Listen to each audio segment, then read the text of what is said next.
Fast न्यूजचे प्रायोजक गोकुळ।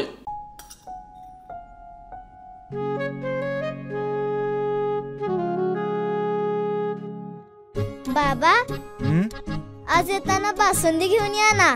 अगं, कालच आपण आईचा वाढदिवस होता म्हणून आणली होती ना। ऐकलं, गोकुळची बासुंदी पुन्हा खावीशी वाटतेय। खरं सांगू, मलाही खावीशी वाटतेय। पुन्हा पुन्हा खावीशी वाटणारी गोकुळ बासुंदी।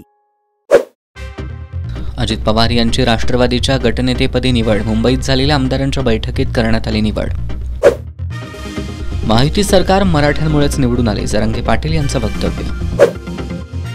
सामान्य नागरिक म्हणून जगणं आनंददायी, निवृत्तीनंतरच्या आयुष्यावर माजी सरन्यायाधीश धनंजय चंद्रचूड यांची प्रतिक्रिया। विधानसभा निवडणूक संपताच भाजपचं सदस्यता अभियान, प्रदेशाध्यक्ष चंद्रशेखर बावनकुळेंची घोषणा। महाराष्ट्रात जे घडलं त्याला सर्वस्वी धनंजय चंद्रचूड जबाबदार, संजय राऊत यांचा गंभीर आरोप।